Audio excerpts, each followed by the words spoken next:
Hello everyone. आज के इस लेक्चर में हम प्लेटो के आइडियल स्टेट यानी कि आदर्श राज्य पर डिस्कस करेंगे।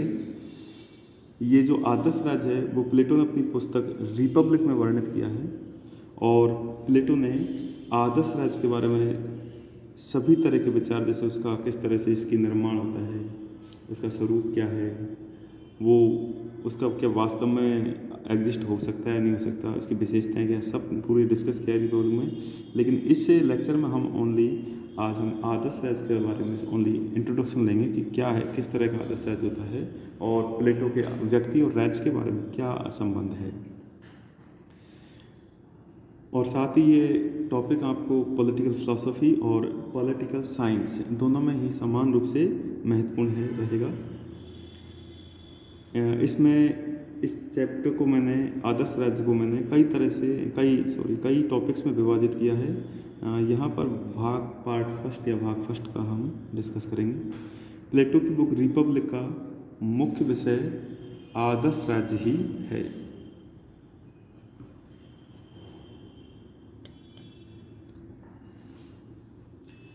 आदर्श राज्य के निर्माण के लिए प्लेटो ने शिक्षा व्यवस्था, न्याय सिद्धांत तथा साम्यवाद का सिद्धांत प्रस्तुत किया है। आदर्श राज्य के लिए कौन कौन सी चीज़ें हैं? एक तो शिक्षा, दूसरा न्याय और तीसरा है साम्यवाद। यानी कि तीनों सिद्धांत के माध्यम से ही आदर्श राज्य का निर्माण होता है। प्लेटो के अनुसार आदर्श राज्य का शासक दार्शनिक राजा होना चाहिए। प्लेटो का आदर्श राज्य एक आदर्श मॉडल के रूप में है, अर्थात इस राज्य में कहीं कोई कमी नहीं है। यानी कि ये आदर्श राज्य एक तरह से परफेक्ट है, पूर्ण है, इसमें कोई भी कमी नहीं है। भले ही प्लेटो को इस बात से कोई फर्क नहीं पड़ता कि आदर्श राज्य व्यवहार में फलित हो या नहीं, यानी कि ये जो आदर्श राज्य वास्तव में एग्जिस्ट हो या नहीं हो, इससे उसे कोई फर्क नहीं पड़ता। वो एक आदर्श राज्य का एक मॉडल बताता है कि राज्य कैसा होना चाहिए।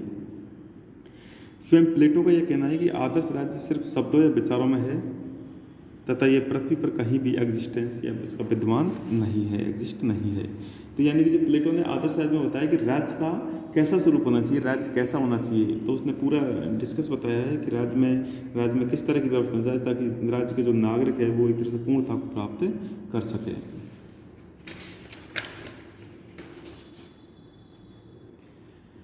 प्लेटो ने राज्य और व्यक्ति के संबंध के बारे में भी बताया है कि राज्य और व्यक्ति में रिलेशन कैसे होना चाहिए। तो प्लेटो का मानना है कि राज्य व्यक्ति के विराट रूप की अभिव्यक्ति है। यानी कि राज्य क्या है? व्यक्ति का ही एक तरह से एक बड़ा आकार है, बड़ा रूप है।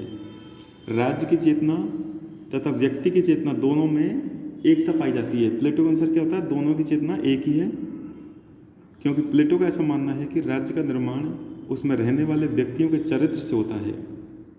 इसलिए क्या होता है? दोनों की चेतना एक ही होती है दोनों में। इस प्रकार प्लेटो ने राज्य और व्यक्ति को पर्यायवाची माना है।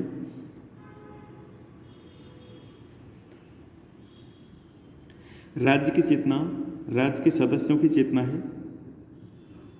जिस राज्य में लोग रहते हैं उन लोगों की सामूहिक चेतना क्या है? राज्य की चेतना है। प्लेटो का तो यह भी मानना है कि राज्य और व्यक्ति में नैतिक समानता पाई जाती है।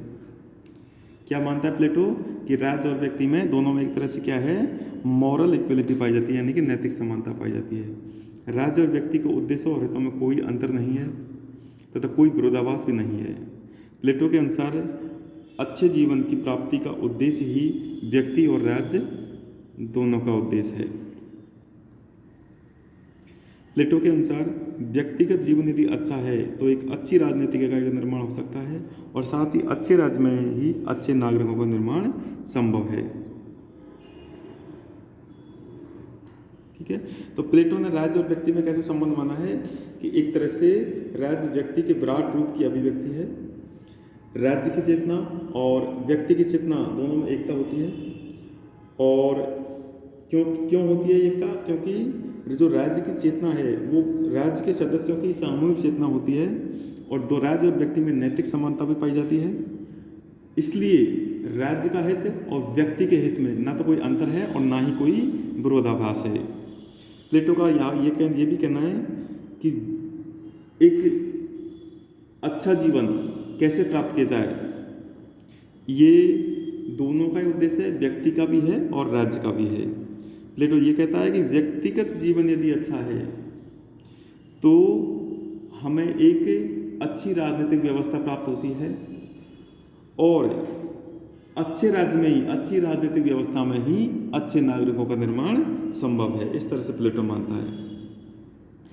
इस तरह से प्लेटो ने जो राज्य और व्यक्ति में संबंध था उसको संक्षिप्त में ऐसे बता सकते हैं कि राज्य व्यक्ति का विराट रूप है। राज्य और व्यक्ति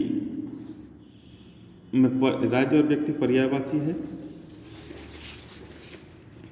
राज्य की चेतना और व्यक्ति की चेतना में एकता पाई जाती है। राज्य और व्यक्ति में नैतिक समानता होती है। राज्य और व्यक्ति के उद्देश्यों और हितों में कोई अंतर और विरोधाभास नहीं होता और एक अच्छे व्यक्तिगत जीवन से अच्छी राजनीतिक व्यवस्था का निर्माण होता है और अच्छी राजनीतिक व्यवस्था यानी कि अच्छे राज्य से अच्छे नागरिकों का निर्माण संभव होता है। यानी कि दोनों ही रिलेशन है, दोनों एक तरह से इधर से और उधर से दोनों साइड से आपस में रिलेशन है कि अच्छे व्यक्तिगत जीवन से अच्छी राजनीतिक व्यवस्था का निर्माण होता है और अच्छी राजनीतिक व्यवस्था से अच्छे व्यक्तिगत जीवन का निर्माण होता है। तो इस तरह से प्लेटो ने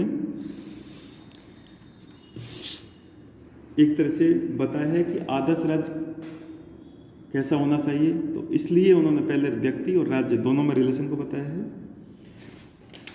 इसके अलावा उन्होंने ये भी बताया है कि आदर्श राज्य का शासक कौन होना चाहिए। जब राज्य एकदम आदर्श है तो शासक भी उसका एक तरह से आदर्श होना चाहिए। इसलिए प्लेटो ने आदर्श राज्य का शासक दार्शनिक शासक को माना है, जिसका प्रमुख गुण एक तरह से विवेकशील है, ज्ञानी है, वो आत्मसंयमी भी है, वो निस्वार्थी है, उसमें कोई भी कमी नहीं है, वो संपूर्ण है। इसलिए शासक किसको होना चाहिए? दार्शनिक को शासक होना चाहिए। प्लेटो का इस क्लियर मत है कि संसार में जब तक शांति स्थापित नहीं हो सकती तब तक, जब तक कि या तो दार्शनिकों में या तो राजाओं में दार्शनिक भाव जागृत नहीं हो जाए या दार्शनिक राजा नहीं बन जाए।